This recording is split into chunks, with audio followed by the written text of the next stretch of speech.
Mister ladies viewers அனைவருக்கும் வணக்கம். நான் டாக்டர் நித்யா, சித்த மருத்துவர். இளம் வயதிலேயே ஒரு சிலருக்கு கைகள்ல நடுக்கம் இருக்கும். முன்னாடி எல்லாம் நம்ம பார்த்திருப்போம், வயதானவர்களுக்கு ஏதோ ஒரு காரணத்தினால எனக்கு வயசாயிடுச்சு அதனால கையில எல்லாம் நடுக்கம் இருக்குன்னு சொல்லுவாங்க. தலையும் ஒரு சிலருக்கு ஆடிக்கிட்டே இருக்கும், தலையில நடுக்கம் இருக்கிறது. கைகள்ல எந்த பொருளையும் நம்மளால எடுக்க முடியல, எந்த பொருளையும் ஹோல்ட் பண்ண முடியல, எழுத முடியலன்ற மாதிரியான ஒரு சிம்டம்ஸ் நிறைய பேருக்கு இருக்கும். இப்போ இளம் வயதுல நிறைய பேருக்கு கைகள்ல நடுக்கம் இருக்கிறத பார்க்க முடியுது. என்னென்ன காரணங்களால நமக்கு கைகள்ல நடுக்கம் ஏற்படலாம்? பொதுவாக நம்ம பிரெயின்ல, மூளையில இருந்து வரக்கூடிய சிக்னல்ஸ், நரம்புகள் மூலமாக வரக்கூடிய சிக்னல்ஸ்ல ஏதாவது பாதிப்பு ஏற்பட்டிருந்தாலோ, நரம்பு சம்பந்தமான ஏதாவது நோய்கள் இருக்கு, இல்ல நரம்புகள் நமக்கு நர்வஸ் சிஸ்டம் ரொம்ப வீக்கா இருக்கும் பட்சத்துல நமக்கு கைகள்ல நடுக்கமானது ஏற்படுது. இன்னும் ஒரு சிலருக்கு நீண்ட நாட்களாக கிரானிக் டிப்ரெஷன் இருக்கு, ஆன்சைட்டி, ஃபியர், இது எல்லாம் இருக்கும் பட்சத்திலையும் நமக்கு கைகள்ல நடுக்கம் ஏற்படுது. அடுத்ததாக முக்கியமாக நிறைய பேர் இந்த கேட்டகரியில வருவீங்க, இரவு நேரத்தில் சரியான உறக்கம் இல்லாமல் இருக்கக்கூடிய நபர்கள், நாளடைவில் நமக்கு கைகள்ல நடுக்கம் ஏற்படலாம்.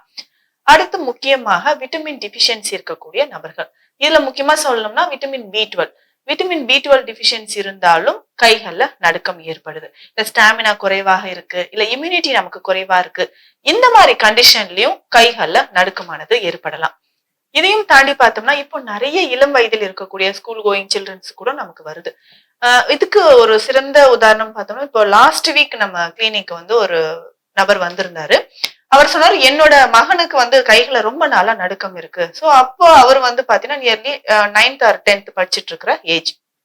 கைகள்ல இந்த ஏஜ்லயே நடுக்கம் இருக்கு. என்ன செய்யுது அப்படின்னா, அவர் சொன்ன சிம்டம்ஸ் என்னன்னா, காலையில எனக்கு நார்மலா தான் இருக்கு, கொஞ்ச நேரம் ஆக ஆக மதிய நேரத்துல அதுக்கப்புறம் எனக்கு கைகள்ல நடுக்கம் வருது, எழுத முடியல அப்படின்னு சொன்னாரு.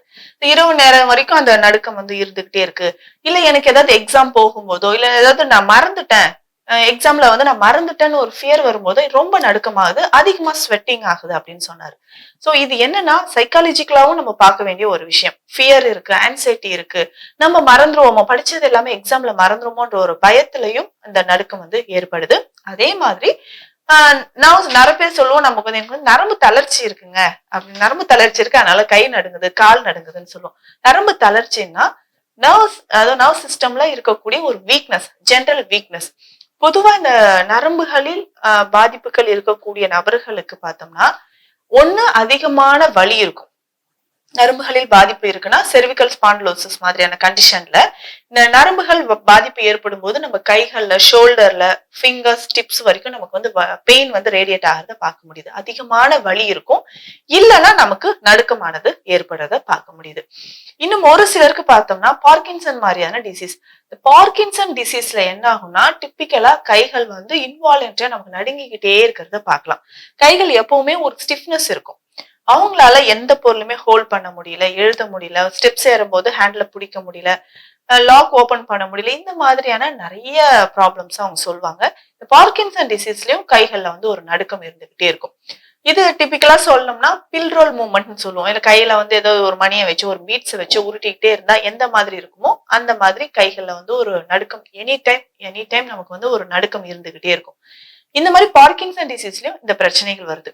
முக்கியமாக நான் சொல்லணும்னா, இந்த தூக்கம் இல்லாமல் இருக்கக்கூடிய நபர்கள், இரவு நேரத்தில் ரொம்ப நேரம் நம்ம கண் முழிச்சிட்டு இருக்கோம், இல்ல அதிகமான ஃபுட் நம்ம எடுக்கிறோம், தொடர்ந்து இரவு நேரத்துல கண் முழிச்சிட்டு இருக்கக்கூடிய நபர்களுக்கு என்னன்னா, பிரெயின் செல்ஸ் எல்லாமே ரொம்ப சோர்வாக ஆரம்பிச்சிடும். சோ காலை நேரத்தில் நம்ம எந்திரிக்கும் போது பிரிஸ்கா இருக்கிறதுக்கு பதிலா நம்ம நைட் எல்லாம் ஒர்க் பண்ணிட்டு டே டைம்ல தூங்கிட்டு இந்த மாதிரி நம்ம மாறி மாறி செய்யறதுனால நம்ம பாடி என்ன ஆகுதுன்னா, பிரெயின் ரொம்ப டயர்டாக ஆரம்பிச்சுட்டு, சோ பிரெயின் செல்ஸ் எல்லாமே கொஞ்சம் கொஞ்சமா அதோட ஃபங்க்ஷன் இழக்க ஆரம்பிச்சு நரம்புகள் எல்லாமே அதிகமான பாதிப்புகள் ஏற்படும். அதே மாதிரி உணவு முறைகள்ல விட்டமின் பி டுவெல் அப்படின்னு சொல்லக்கூடியது, அதாவது நம்ம நிறைய குட் கொலஸ்ட்ரால் இருக்கக்கூடிய உணவுகள், கொட்டை வகைகள், நட்ஸ், இது எல்லாமே எடுக்க எடுக்க என்ன ஆகும்னா, இந்த பி டுவெல் டிஃபிஷியன்சி நமக்கு குறைய ஆரம்பிக்கும். காலையில நம்ம சூரிய வெளிச்சத்துல நடக்கிறது ரொம்ப முக்கியம். சூரிய ஒளி நம்ம உடல்ல படுற மாதிரி சன்லைட்ல நம்ம கொஞ்சம் வாக் பண்றது ரொம்ப ரொம்ப பெஸ்ட். அதே மாதிரி வாரம் ஒரு நாள் எண்ணெய் தேய்ச்சி குளிக்கிறது ரொம்ப முக்கியம். இதுல சித்த மருத்துவத்துல கை கால்ல நடுக்கம் இருக்கும் பட்சத்துல நம்ம உடல் முழுவதுமே நம்ம எண்ணெய்களை அந்த மூலிகைகள் சேர்ந்த எண்ணெய்களை பயன்படுத்தலாம். இதுல முக்கியமாக காயத்திருமேனி தைலத்தை நம்ம பயன்படுத்தலாம். குழந்தைகள்ல இருந்து யாருக்கு நடுக்கம் இருந்தாலும் தசைகளை வலிமை சேர்ப்பதற்கும் நரம்புகளில் வலிமை சேர்ப்பதற்கும் இந்த தைலத்தை நம்ம பயன்படுத்தலாம்.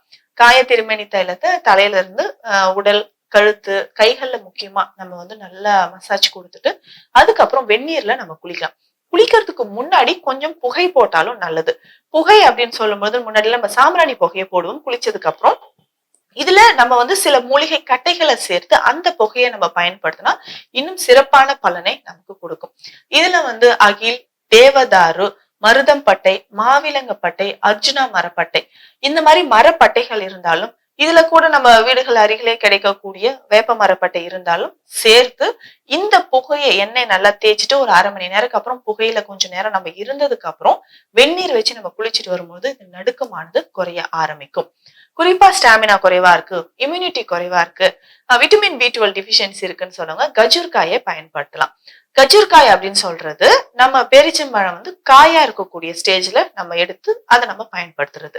தினமும் இந்த கஜூர்காயை ஒரு 4ல இருந்து 5 காய்கள் சாப்பிடலாம்.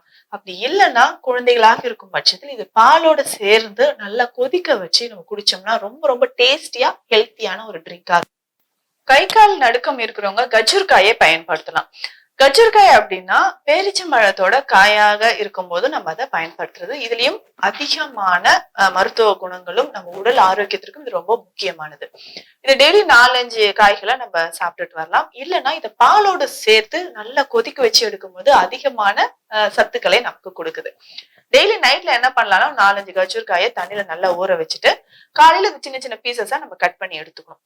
கொஞ்சம் பால், தேவையான அளவுக்கு பால்ல இந்த காய்களை போட்டு இதுல ஒரு சிட்டிகை அளவு சுக்குத்தூள், ஏலக்காய், நாட்டு சர்க்கரை சேர்த்து நல்லா நம்ம காய்ச்சி குழந்தைகளுக்கு கொடுக்கலாம்.